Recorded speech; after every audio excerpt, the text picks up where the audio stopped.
A ver, Teodora, espera que si la encuentro rápido. Acá está. Porque finalmente no usé el retrato que le había sacado, sino usé ella sacándome a mí. Claro, con el Motorola. Exacto. Hola, ¿cómo estás? Te doy la bienvenida a la 8ª temporada de Perfiles e Influencias, un podcast producido desde Londres por Pragmatic Pod. Podés vernos o escucharnos en Spotify, Apple Podcasts, YouTube, X y Amazon Music. Si querés visitarnos, estamos en Instagram, Facebook y LinkedIn. Ahí tenías un adelanto con el detrás de escena de la entrevista a Henry von Bartenberg, fotógrafo, editor y rider. Henry nació en Mar del Plata, Argentina, en el año 1967. Es un experimentado fotógrafo con más de 30 años de carrera. Inició su trayectoria en Editorial Atlántida, donde cubrió temas de impacto internacional, incluido el conflicto en Medio Oriente, el Mundial de Fútbol de Francia en 1998 y las emocionantes carreras de la Fórmula 1. En 1996 recibió el premio Pléyade a la mejor foto del año con pirañas, tomada durante el Ironman de Hawái. Desde 1999 trabaja como fotógrafo independiente y ha colaborado con publicaciones internacionales como National Geographic Adventure y People.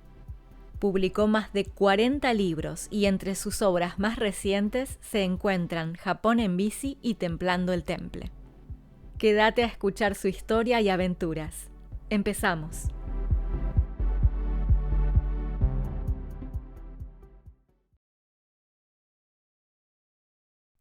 Hoy tengo el agrado de recibir a Henry von Bartenberg, un hombre que combina la mirada artística con la pasión por la aventura. Él es fotógrafo, editor, rider y un explorador de territorios, paisajes y encuentros. Publicó decenas de libros, recorrió continentes y fue armando su obra desde la ruta y desde el detalle. Henry, bienvenido a Perfiles e Influencias. ¿Cómo estás? Hola Pau, muchas gracias por la invitación y acá muy, muy contento de estar charlando con vos a la distancia. Gracias por sumarte a este episodio del podcast. Bueno, para arrancar desde el origen, ¿qué nació primero en vos? ¿La pasión por la fotografía o el amor por las rutas, los caminos, la aventura como rider? Es difícil contestarte porque casi que van de la mano. Te podría decir que la fotografía, porque de chico yo jugaba, es una pavada lo que voy a contar, pero es real. Cuando yo era chico, te hablo, no sé, 5 o 6 años, de las cosas que recuerdo con las que jugaba era a pestañear rápido y capturar cosas que, viste, en esa fracción de segundo que me quedaban en la mente. No sabía que se había inventado la cámara todavía, yo vivía en el campo en esa edad, y bueno, lo gracioso es que eso ya estaba inventado y se llamaba cámara fotográfica. Así que no muchos años después, te diría a los 10, 12, ya le empecé a prestar mucha atención a la fotografía. Yo tengo 58, o sea, era la famosa, viste, Kodak Fiesta, una camarita, y a los 15 me compré mi cámara. Y siempre desde esa edad soñé mucho con los viajes. Yo soy como vos, un buen lector, me parece que vos me ganás por lo que veo ahí atrás, pero leo de muy chico y viste que leer es volar también, ¿no? Es cambiar de estado y se te abren un montón de rutas. Entonces también empecé a viajar desde muy chico con los libros. Y después, bueno, lo lindo es que logré unir las dos cosas, ¿viste? La fotografía y los viajes. Entre medio pasaron un montón de otras cosas, pero finalmente estoy en ese camino. ¿Y recordás si hubo algún momento clave en que ambas pasiones se cruzaron por primera vez o fue algo más gradual? Sí, porque las dos cosas tuvieron su momento clave y más o menos a la misma edad. A los 15 años, 15 o 16, tendría que hacer bien la cuenta, pero cuando vino Juan Pablo II a la Argentina, creo que fue año 82, porque tenía que ver con la guerra de Malvinas, 82 o 85, después el Google nos va a salvar. Pero yo, como sea, tendría 15 o 16 años, coincidente con la visita de Juan Pablo, no tenía nada que ver con el tema, pero coincidente con eso, Juan Pablo II estuvo en Córdoba y con el colegio fuimos a Córdoba a presenciar la misa que daba Juan Pablo II. Y en el mismo lugar eso fue, si mal no recuerdo, en el Chateau Carreras, en la cancha de fútbol de Córdoba. Y en el mismo lugar había una exposición de Cartier-Bresson, el fotógrafo francés, Henri Cartier-Bresson. Y yo vi eso, mira, se me pone la piel de gallina.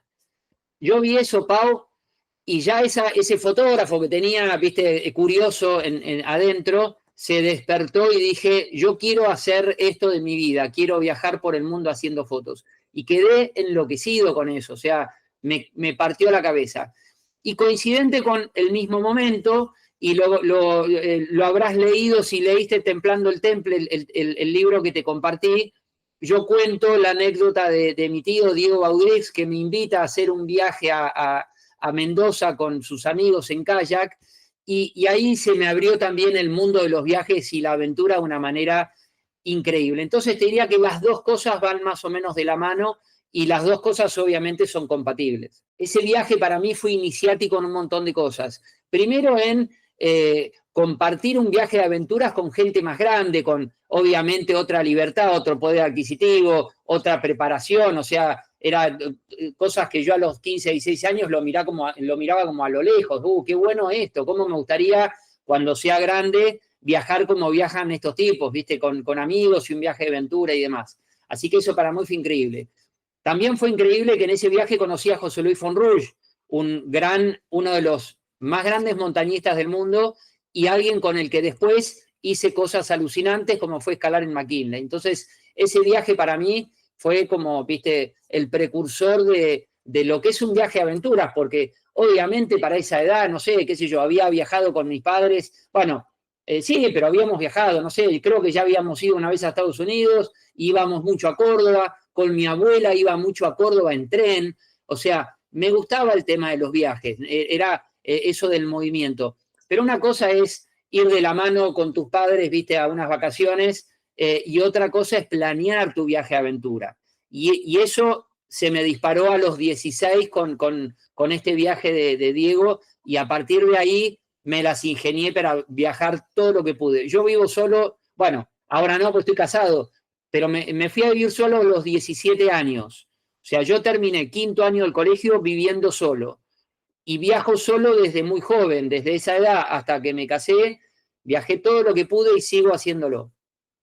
Y llevas más de 40 libros publicados, más o menos. Son más o menos 40. Todos son del tipo Coffee Table Book, ¿viste? Los libros que tienen, si querés, más fotos que textos. Obviamente tengo libros de un montón de temas distintos, desde viajes en moto, un libro que se llama Autos Clásicos en Argentina. Hice un libro sobre Darwin, que a vos te encantaría por el lugar donde estás, en Inglaterra. Ese es como, viste, mi libro más querido. Tiene bastante texto porque ese libro es interesante, no por mí, sino por Darwin. Lo que yo hice fue visitar Darwin. Para los que por ahí no saben tanto, como yo no sabía absolutamente nada, no es el viejito que estuvo en Galápagos como nos enseñaron en el colegio. En Galápagos estuvo cuando tenía 23 años, no era ningún viejito, y Galápagos, no quiero minimizar, pero el que sabe de Darwin entiende de qué hablo, fue una escalita en el viaje. Darwin dio la vuelta al mundo a bordo del Beagle, un barco capitaneado por un joven de 27 años que era Fitzroy, y a bordo del Beagle eran 4 de copas, no tenía ninguna función más que el tipo acababa de salir de la facultad, reconocer las cosas que veían del modo del naturalista. No existía el biólogo, existía el naturalista. De hecho, la carrera que Darwin estudió era filosofía natural. Y le decían filos, no de filósofo, sino de naturalista. Entonces, eso a mí, ese tipo de personajes me abrió un mundo enorme y por suerte lo metí en un libro de una manera increíble de cómo salió, porque yo te contaba, Darwin todo eso lo hizo a caballo, o sea, si bien iba a bordo del Beagle, como la misión del barco era cartografiar y para eso tenía que de repente ir y volver por el mismo camino un montón de veces, y Darwin no solo que se aburría a bordo, sino que se mareaba, lo que el barco lo hacía de ir y venir, por ejemplo, Puerto Deseado, Buenos Aires, Darwin lo hacía a caballo. Imagínense en esa época, 1832, cruzar a caballo con los indios que te perseguían desde Puerto Deseados a Buenos Aires. Es una aventura fantástica que está en un libro que se llama Diario de viajes de un naturalista a bordo del Beagle. Bueno, todo lo que Darwin hizo a caballo, yo lo hice en moto. Yo convencí a BMW de este proyecto con esta idea fantástica que les encantó, que les dije, ¿qué es la moto sino la evolución del caballo?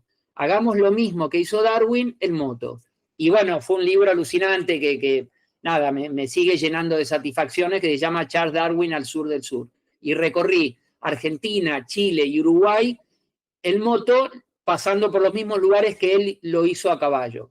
Y bueno, así como ese, tengo un montón de libros más, siempre temas que me interesan mucho. Y el último que hice, bueno, los dos últimos, digamos, Japón en bici es el libro que terminé el año pasado, que se vuelve al esquema de, si querés, o respeta el esquema, más fotos que texto. Y este año hice Templando el Temple, que es un libro puramente de texto. Bueno, a propósito de eso, primero te pregunto, ¿cómo nace un libro en tu proceso creativo? ¿Desde la ruta o desde una idea previa? Porque, primero planificás el viaje y después pensás en hacer el libro, o al revés, digamos, ¿cómo surge en vos? No, mira, es al revés. Todos mis proyectos la gente que no me conoce cree que yo soy Jeff Bezos, que me sobra la plata y que viajo por el mundo por placer porque no sé qué hacer con mi dinero. Nada que ver, no tengo un sope y todos esos viajes tienen que ver con trabajo. Entonces yo primero genero el proyecto para ver a dónde puedo viajar que me interese, qué puedo hacer ahí y cómo lo puedo meter en un libro, porque obviamente hay un montón de lugares que por ahí son interesantes como viaje en sí, pero ¿cuál sería el libro? O sea, tiene que tener un tema de fondo. Entonces, los proyectos, digamos, últimamente primero pienso dónde me gustaría ir. Y en función de dónde me gustaría ir, digo, bueno, a ver, ahí, ¿qué se podría hacer? Entonces, ahí empiezan a hacer el libro y el proyecto. Algunos rápidamente se enganchan y digamos, se concretan. Otros por ahí quedan, viste, cajoneados y son más difíciles de realizar. Por ejemplo, un libro que me salió fácil, no todas las cosas son fáciles, pero esto le digo a todos los que nos están escuchando, si no intentás, estás en el horno, tenés que intentarlo, aún sabiendo que la respuesta va a ser un no, pero tenés que probar de por lo menos hacer el intento. En pandemia yo crucé Estados Unidos en bicicleta, hice San Francisco, Nueva York, y ese libro, la verdad, lo vendí. Yo generalmente esos proyectos los prevendo, más allá de buscarme un sponsor. En esto tengo un gran aliado que es Motorola. Motorola me ha acompañado en los últimos 4 o 5 libros. Y cuando crucé Estados Unidos, lo primero que hice fue armar una preventa de ejemplares para que, nada, la gente que le interesaba tener un libro mío colabore con el proyecto comprando anticipado un libro. Y eso, imagínate, la gente estaba en pandemia, encerrada en su casa, y había un tipo que estaba planeando cruzar Estados Unidos en bicicleta. Y la verdad que lo vendí en, no sé, 2 semanas. Yo pensaba hacer 100 y hice 200. Son ediciones chicas, este tipo de libros son ediciones chicas. Y ese proyecto fue fantástico, se vendió en 5 minutos. Hay otros que son más difíciles, ¿viste? Tenés que remar un poco más, pero ese proyecto también es súper interesante, el proyecto creativo de intentar hacerlo, ¿no? Eso me genera también mucha adrenalina. Vos mencionabas tu obra más reciente, Templando el Temple. Tiene un título que suena con cierta profundidad, casi como una declaración, diría. ¿Qué quisiste explorar con ese libro? Mirá, ese libro, el título nació, te diría, antes del libro. Porque yo en un momento me di cuenta que los viajes me habían formado, para bien o para mal, en muchas de las características que yo tengo como persona y como fotógrafo. De la misma manera, digamos, eso es transversal. Soy la persona que es el fotógrafo y soy el fotógrafo que es la persona, con sus defectos y sus virtudes. Y muchos de esos defectos y virtudes, las virtudes se fueron acrecentando y los defectos se fueron limando gracias a experiencias de viajes. Entonces, el proyecto nació como eso, de compartir, te diría casi un libro de autoayuda. Yo les quiero compartir cómo ciertas experiencias forjaron mi carácter. Y acá viste que lo pongo en la contratapa. No digo que soy mejor persona por eso. Me ayudaron, viste, yo lo ejemplifico para el que no vio el libro. Nosotros somos metal maleable que a lo largo de la vida, golpecitos de un martillo lo van formando. No digo que nos van mejorando, por ahí te van empeorando, ¿viste? Pero bueno, lo interesante es que como ese material es maleable, el martillito puede solucionar los defectos. Bueno, yo estoy en esa búsqueda todavía, todos lo estamos. Si sos abierto a eso, a mejorar, yo intento mejorar con mis falencias, ¿viste? Pero bueno, los viajes definitivamente me han ayudado, me han dado la herramienta para solucionar temas, ¿viste?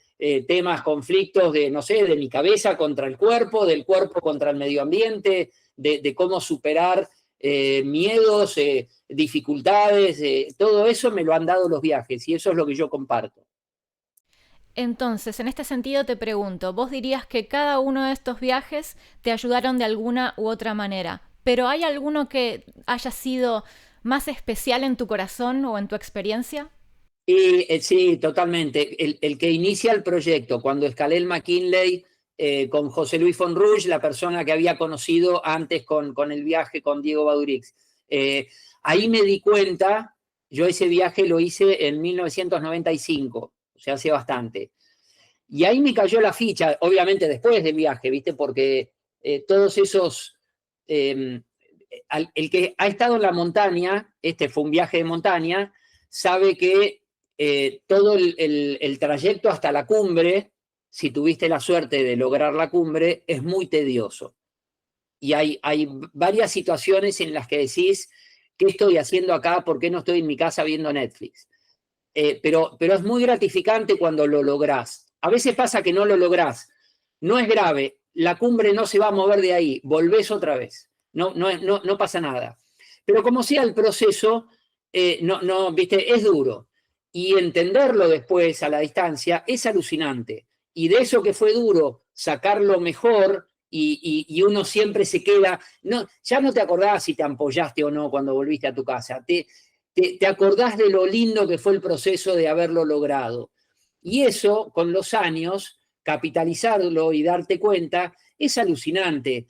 Hay gente que por ahí no se da cuenta. Yo no soy especial porque me di cuenta. Soy especial porque le presté atención y porque dije, esto lo tengo que guardar, lo tengo que meter en un libro, lo tengo que compartir además, porque estas situaciones seguramente a otra gente la van a ayudar a resolver los mismos miedos o miedos peores o situaciones similares y al menos van a tener la experiencia, bueno, este tipo lo hizo así.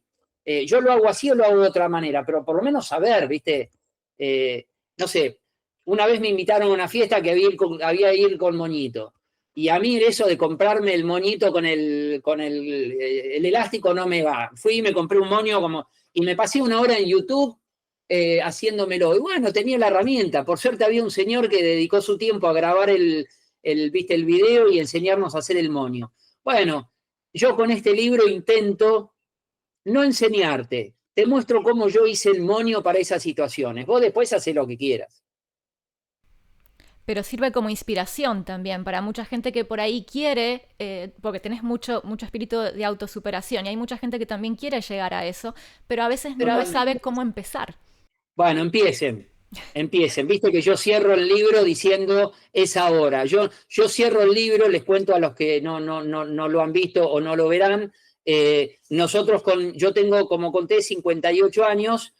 A los 50 años, con mi grupo de mejores amigos, todos cumplimos años más o menos en los mismos meses. Entre noviembre y enero, todos cumplimos años en esas fechas. Entonces empezamos a planear el viaje de los 50. Y el viaje de los 50 recién lo logramos hacer a los 56, porque no nos poníamos tiempo, no nos poníamos de acuerdo con el tiempo, la fecha, a dónde, y un día dijimos, mire, yo voy a sacar pasaje, el que quiera venir conmigo, y ahí se fue concatenando y fuimos 6 años tarde. Pero bueno, lo importante es que fuimos. Pero eso, ¿qué me dejó de conclusión? Muchachos, es ahora, porque 6 años pasan muy rápido, y les voy a decir una cosa, para los que creen que vamos a vivir toda la vida, les cuento que no. En algún momento esto se termina. Entonces, es ahora más que nunca, sobre todo para los de mi edad. Podés morir en cualquier momento, te podés morir al nacer.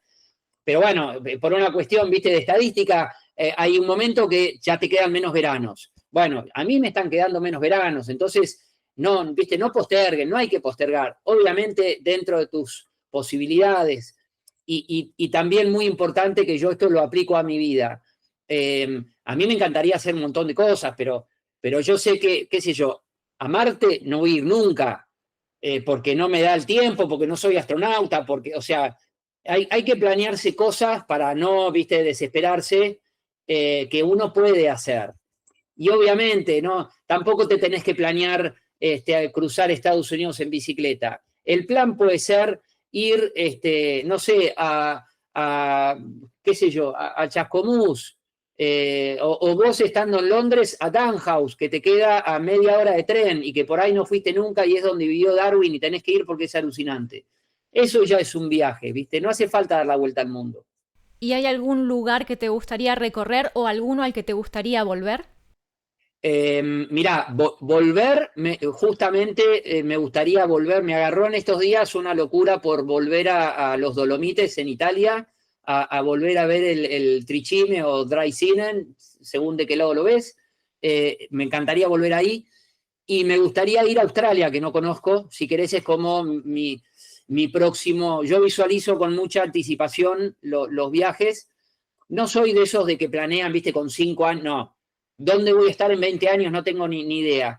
Pero los viajes sí los planeo con un año de anticipación, porque mis viajes llevan bastante logística y necesito, viste, ir visualizándolo. Entonces, el año que viene voy a volver a Japón, eso ya es un hecho. Me gustaría hacer otra vez los Dolomites, y me encantaría ir a Australia. Eso sería mi plan 2026. Y en cuanto al 2025, contanos un poco cuál es el itinerario que tenés planeado, qué viajes, qué proyectos o publicaciones que se vienen, no lo sé. Sí, bueno, el 2025 ya lo planeé el 2024, así que lo tengo completamente armado. Como saben o se enterarán ahora, yo soy fotógrafo, me gano la vida con eso, pero en los últimos años empecé también a organizar viajes en bicicleta, al principio para mis propios proyectos de libro o de experiencia personal, y a raíz de una amiga que un día me escribió por Instagram. Yo también hacía viajes en moto con gente, y un día me escribió, dejate de hinchar con las motos y organizate un viaje en bici. Y me prendió la lamparita de decir, bueno, estaría bueno esto que hago solo, compartirlo con la gente. La gente se enganchó y empecé a hacer viajes grupales. Y bueno, ya hicimos un montón de cosas. Digo hicimos porque en esto me acompaña mi hija mayor, Mía, que nos hace en los viajes en bicicleta la asistencia con una camioneta. Y bueno, este año tenemos, primero vamos a Islandia, esto para Motorola. Mi proyecto con Motorola el año pasado fue Japón en bici. Este año hacemos Islandia en bici, un nuevo libro que vamos a hacer a partir del 20 de mayo, 25 de mayo.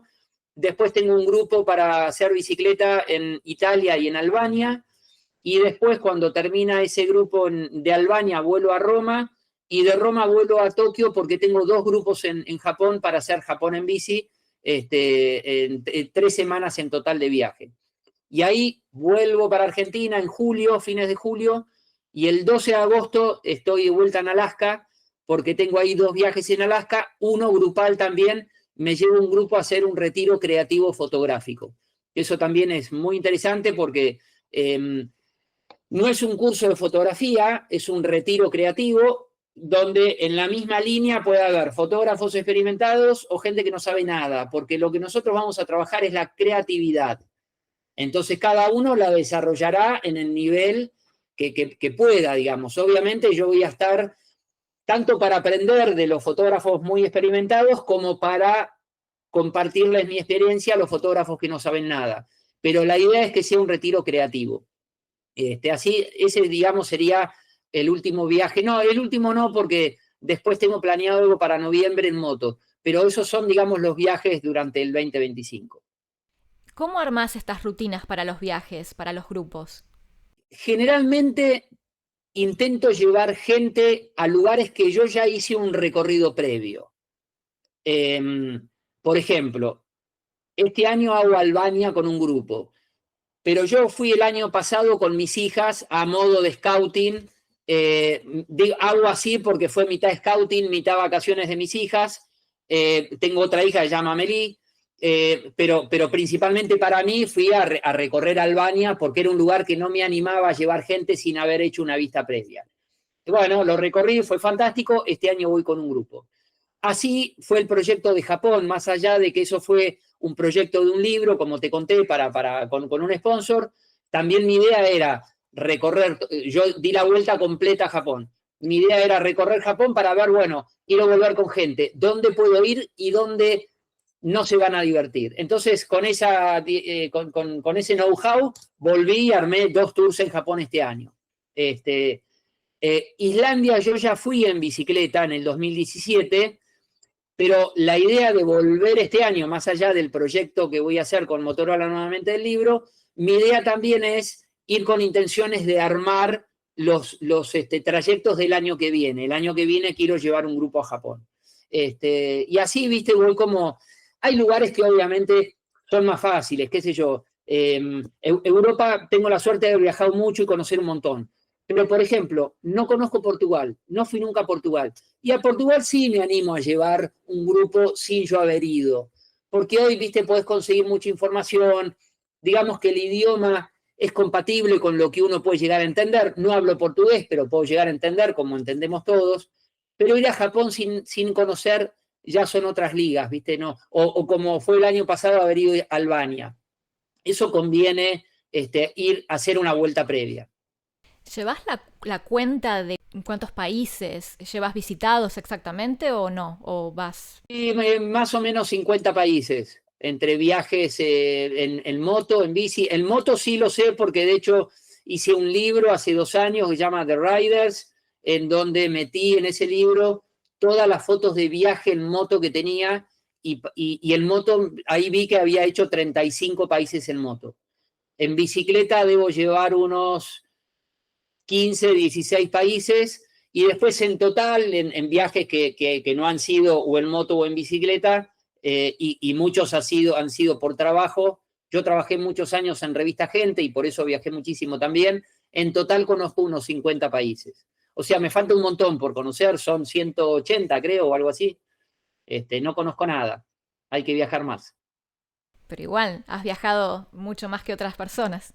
Sí, pero vos sabés que en eso entiendo perfectamente lo que decís y a dónde vas, pero hay gente que no viaja porque no quiere, no porque no puede. Y a mí me pasó una vez de conocer, me ha pasado un montón de veces, pero un ejemplo que para mí fue increíble, porque si vos vivís en Europa, si hay un continente fácil para viajar, es Europa. O sea, es fácil. Te tomás un tren y en 1 hora estás del otro lado de tu país, estás en otro país. Y una vez, yo viví en Francia 2 años. Yo en esa época jugaba al polo y jugaba al polo del bajo handicap y vivía con mis distintos patrones durante periodos de 2 o 3 meses. Y con uno de ellos que se llamaba Jean-Pierre Bousquier, que eso era en un pueblito al sur de París, a más o menos 180 kilómetros de París, un pueblo muy chiquito que se llama Villemurlen. El señor Jean-Pierre Bousquier nunca había salido de Francia.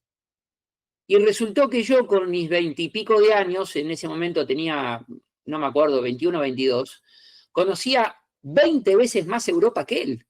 Porque yo había estado en la época que era Yugoslavia. Había estado en Yugoslavia, en España, en Italia, en Bélgica, y él, bueno, obviamente en Francia, y el tipo nunca había salido de Francia. Y tampoco conocía mucho Francia. O sea, yo conocía a Lyon y él no. Y a él le gustaba estar ahí, qué sé yo, ¿viste? No sé. no sé, me viene a la imagen Juan Carlos Calabró, el capo cómico argentino. Nunca salió a Argentina.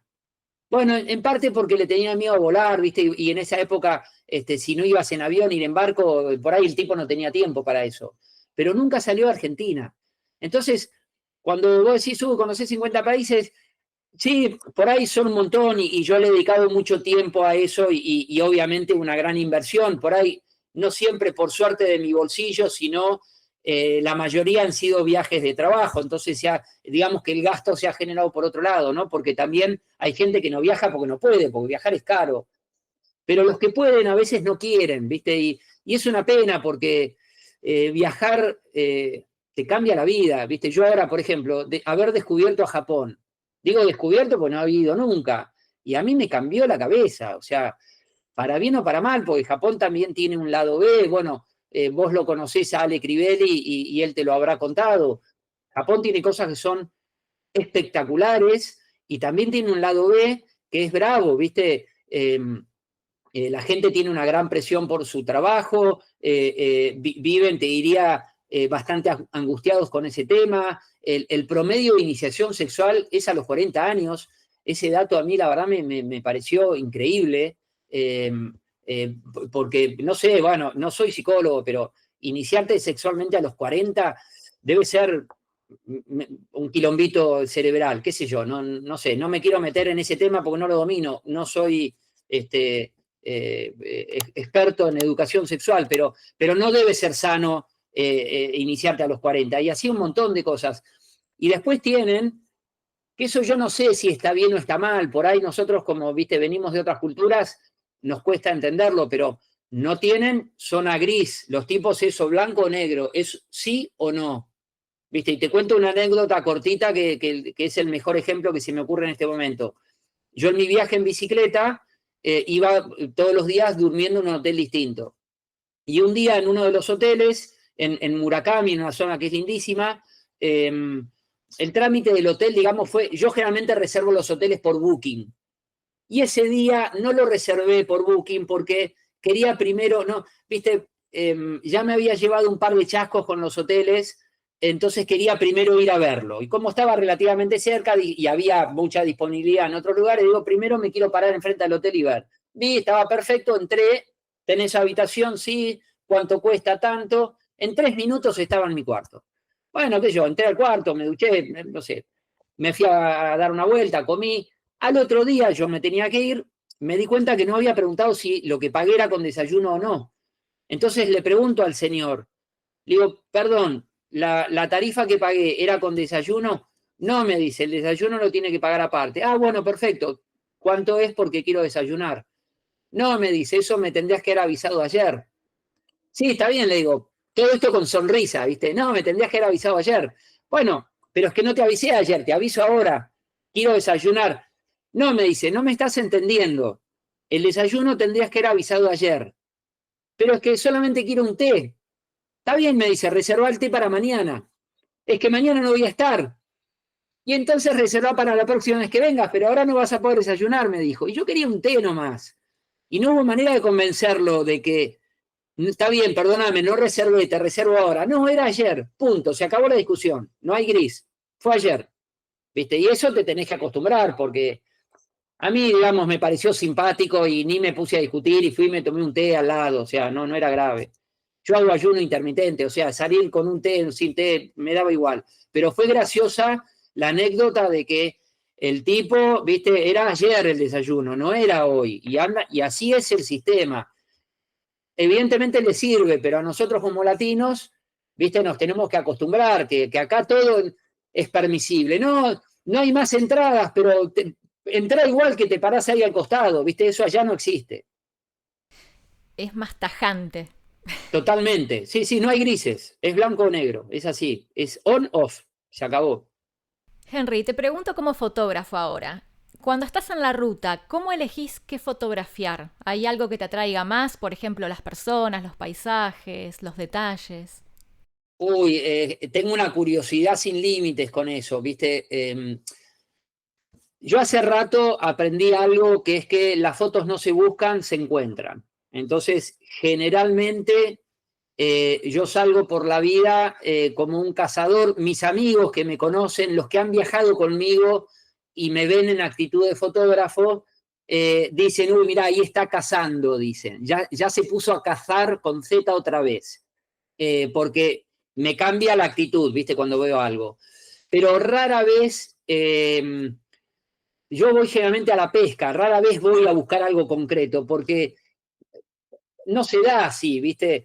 Yo lo cuento en el libro de Templando el Temple, cuando yo hice Alaska Ushuaia en moto, y en ese viaje en un momento me desvié de mi ruta para ir a un pueblito a fotografiar osos en un lugar que supuestamente era el reino del oso. Y estuve 2 días enteros y no vi uno solo, ¿viste? Me pasé horas y horas y no pasó un solo oso, no vino nunca. Y resulta que después al oso lo encontré el otro día cruzando la ruta del hotel donde yo estaba, ¿viste? Entonces, eso me enseñó que las cosas se encuentran, aparecen. Después sí, como yo sigo un montón de temas distintos, me imagino harán un montón de fotógrafos, cuando los encuentro me vuelvo loco, ¿viste? Porque voy por la ruta, no sé, un tema son escarabajos, ¿viste? El auto, el Fusca, el Volkswagen, el Beetle. Bueno, cuando veo uno viejo, siempre freno, le hago una foto porque es un tema que sigo hace años. Y así un montón de cosas. Y después, bueno, me gusta dejarme sorprender por lo que pasa, ¿no? Me gusta mucho la gente para fotografiar. La gente es alucinante. Y en esto generalmente la primera foto la afano, ¿viste? La saco sin que la persona se dé cuenta. Y cuando el personaje realmente me interesa mucho, voy y le pido la foto. Quiero un retrato, ¿viste? Le cuento, soy fotógrafo, estoy haciendo tal cosa, y ahí pido un retrato. En Japón esto fue alucinante porque la gente es primero muy fotogénica, eso a lo mejor porque, ¿viste? Son rasgos que nosotros no tenemos, entonces, o digamos nuestra sociedad no los tiene en general, entonces a uno le llama la atención. No solo los rasgos, la vestimenta, la arquitectura, todo te llama la atención. Entonces, y ellos además son muy permisivos, así como les rompe los cocos que le saques una foto sin permiso. Si te ven sacando una foto sin permiso, se ponen muy mal. Cuando vas y le decís, perdón, ¿te puedo hacer una foto? Nada, es alucinante. Enseguida posan y cómo querés ¿viste? Se crea una conexión inmediata. Así que personas es un tema que sigo mucho. Y después, bueno, como te contaba hoy, me dejo llevar, me gusta que la vida me sorprenda. Entonces para eso tenés que estar bien atento siempre, para que no se te pase ese momento o ese instante cuando aparece. Totalmente, y por eso puntualmente yo un poco me bajé de la bici, de la moto y me subí a la bici, porque yo viajé muchísimo en moto y en un momento cuando crucé Estados Unidos en bicicleta, que también lo podía haber hecho en moto, pero en moto no tenía ninguna gracia, ¿viste? Mis proyectos también tienen que tener, más allá de que últimamente me enganché mucho con la bici, el proyecto en sí tiene que tener una parte de desafío, porque si no, cruzar Estados Unidos en moto, ¿cuál es la gracia? Es un pibe que tiene tiempo y plata para alquilar una moto. En cambio, en bici, ¿viste? Tiene un desafío físico importante y además tiene algo en lo que yo vengo trabajando hace mucho, que es en el ser viajero, no turista. No tengo nada contra los turistas, yo también soy turista en determinados momentos. Pero el ser viajero es otra cosa. Ser viajero ya de por sí es gente que le dedica mucho más tiempo al medio ambiente, a la gente con la que te rodeás, te conectás, aunque sean 5 minutos, no, pero tenés 5 minutos para conectarte con alguien. De turista por ahí no, porque andás todo el tiempo apurado, ¿viste?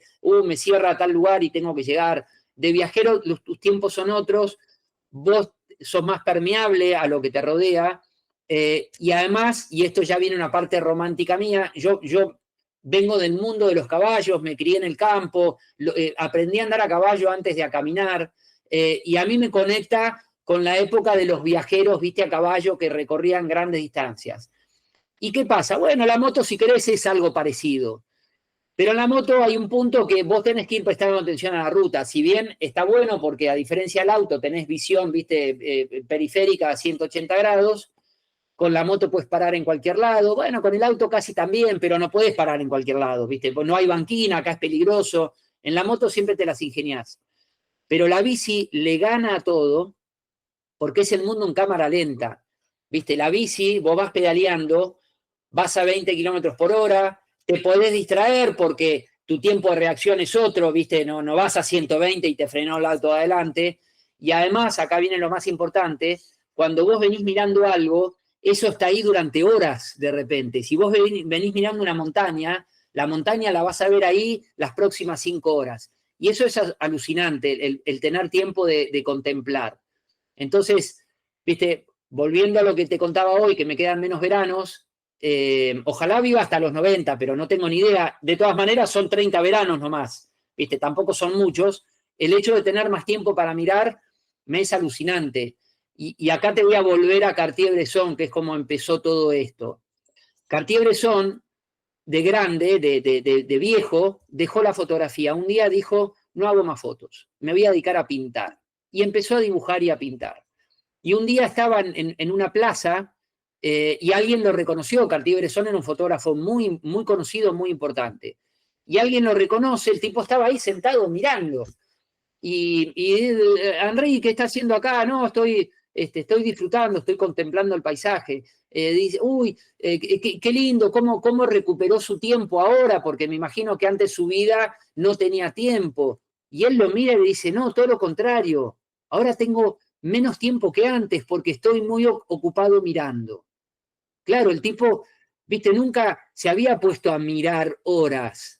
Está bien, tenés que tener el tiempo para mirar 2 horas, pero eso te juro que te ocupa mucho tu cabeza, porque al mirar y al prestarle atención pasan un montón de cosas, ¿viste? Empezás a ver cosas que mirar no es lo mismo que observar o contemplar, ¿viste? Uno mira y mira como a grandes rasgos, pero cuando contemplás, uy, mirá ese pajarito ahí, ¿qué será? No lo reconozco.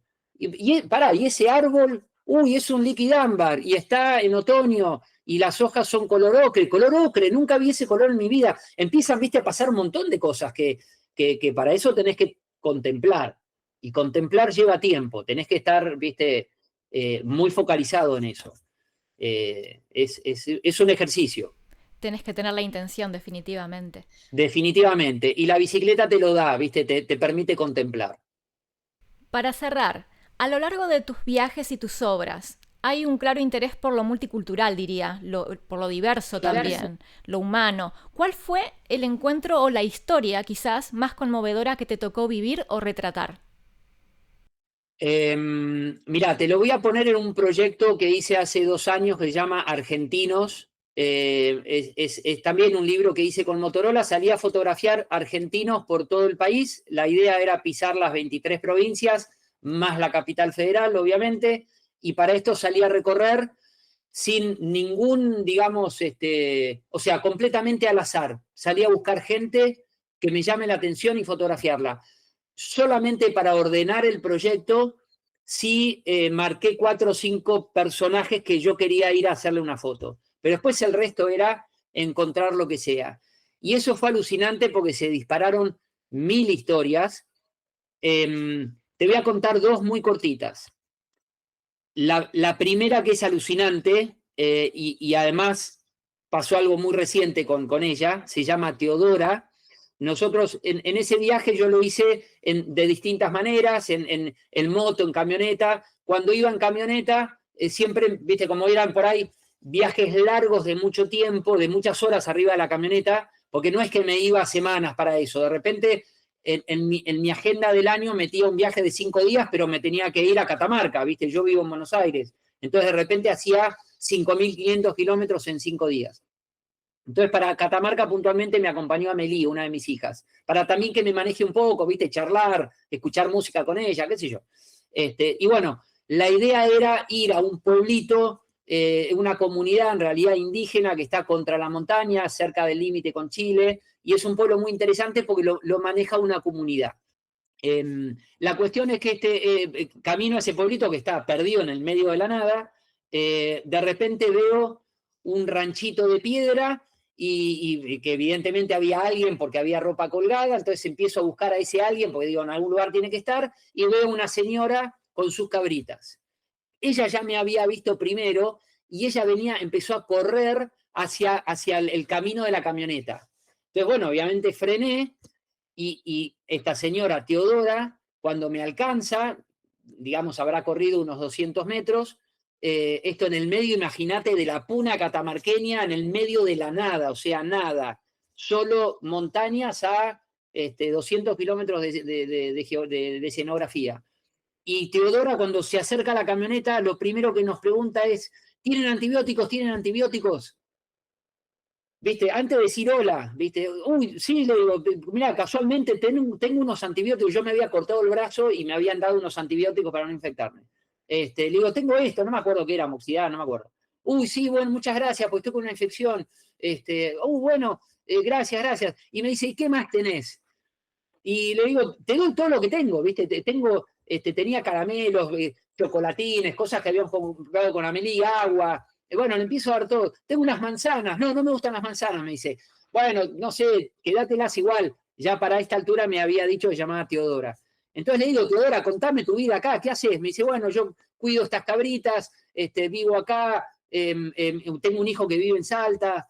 Entonces yo le cuento, Teodora, mira, yo soy fotógrafo, estoy recorriendo la Argentina, te quiero pedir permiso para hacerte un retrato, una foto. Sí, ¿cómo no? Bueno, entonces le hago un retrato que yo.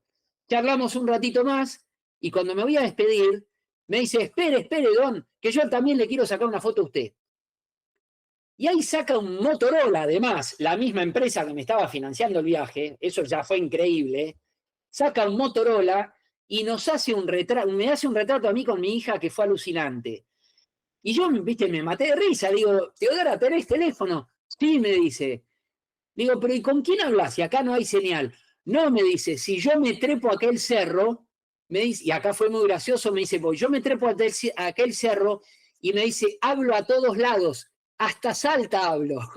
Que me pareció muy, muy gracioso, porque una vez que tenés señal podés llamar, si querés, a Japón, o sea, pero me dijo, llamo hasta Salta. Bueno, increíble la anécdota. Teodora me llamó el otro día a casa. Se trepó al cerrito y me llamó 3 minutos para charlar hasta que de repente se cortó, se ve que se quedó sin señal. Eso fue alucinante. Son, viste, las cosas que hacen que nada, me emocione ser fotógrafo y me emocione que por ser fotógrafo pueda conectar de esa manera con la gente. La podés conectar con cualquier profesión, siendo enfermero, bombero, psicólogo, no importa. Pero bueno, yo soy fotógrafo. Y casualmente, dentro de la fotografía, porque también podría fotografiar objetos inanimados, yo soy fotógrafo para conectar con la gente. Entonces, viste, fue como, bueno, sirvió, nos conectamos con Teodora y Teodora conectó conmigo de alguna manera. El libro lo único que cuenta es el nombre, no el apellido, nombre, edad y obviamente el lugar donde hice la foto. Y pasan historias alucinantes. Te cuento la última rápido, si no te voy a tener toda la mañana. Otro de los viajes lo hice con Mía, con mi otra hija. Y veníamos cruzando la Pampa. Y yo venía medio preocupado porque venía por una ruta y no había un solo ser humano, ¿viste? Y yo necesitaba, porque ya estaba por salir de la provincia y necesitaba hacer 2 o 3 fotos que no tenía. Y de repente en el medio de la nada un almacén. Entonces, viste, frené con la intención de comprar agua, no de hacer una foto. O sea, bueno, por ahí la hacía, pero digo, mi primera intención es, no tenemos agua. Frenamos. Freno y aparece un personaje espectacular, una señora muy arrugada, pero bellísima, muy linda de cara, con un peinado, como con unos rulos, los ojos pintados y muy azules, pero vieja, de 79, porque después me dijo la edad. Entonces yo la vi y dije, acá encontré mi personaje, esta señora es divina. O además primero salieron un montón de perros, ¿viste? Y los perros eran enormes, se me treparon encima. Yo no le tengo miedo a los perros, me llevo bien, o sea, nada, ¿viste? Que salgan de acá. Y ella, no sé qué, cuidado, no. Bueno, me ve y me dice, ¿cómo te llamas? Así de la nada, ¿cómo te llamas? Yo me llamo Enrique, pero Enrique no digo nunca, Henry, o sea, desde chiquito me firmo como Henry, a veces tengo lío con los vuelos porque pongo Henry, después ven el pasaporte y dice Enrique, viste, es un tema. Pero a la señora le dije Enrique, no le dije Henry. ¿Cómo te llamás? Enrique.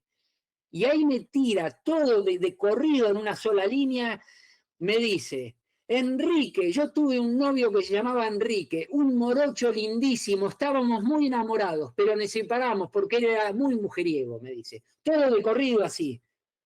Ah, no, fue alucinante. Bueno, le compré unas cosas, viste, para seguir charlando un poco más, le saqué obviamente una foto, me quedé un rato largo con esta señora, volví a la camioneta y mi hija me dice, ¿por qué tardaste tanto? Le digo, entrá y vas a entender.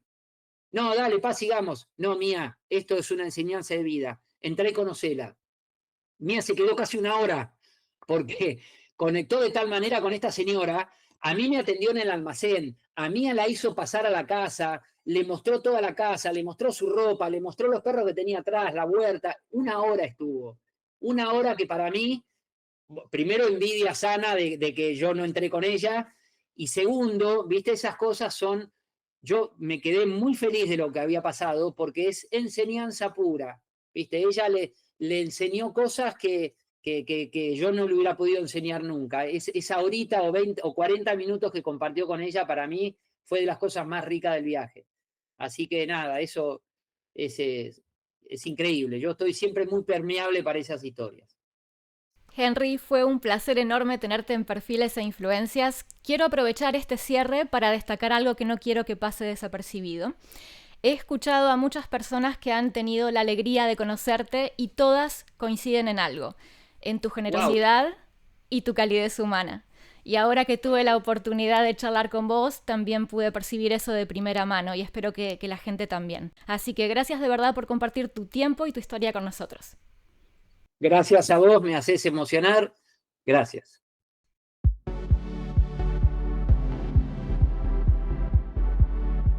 Escuchabas a Henry von Bartenberg, fotógrafo, editor y rider. Si te gustó el episodio de hoy, compartilo y déjanos tus comentarios en nuestras redes sociales. Estamos en Instagram, X, Facebook, YouTube y LinkedIn. También podés visitarnos en el sitio web del podcast, www.perfileseinfluencias.com. Muchísimas gracias por acompañarme hoy. Nos encontramos en el próximo episodio. Espero tus mensajes y opiniones y deseo que tengas un excelente día. Hasta pronto. Chau.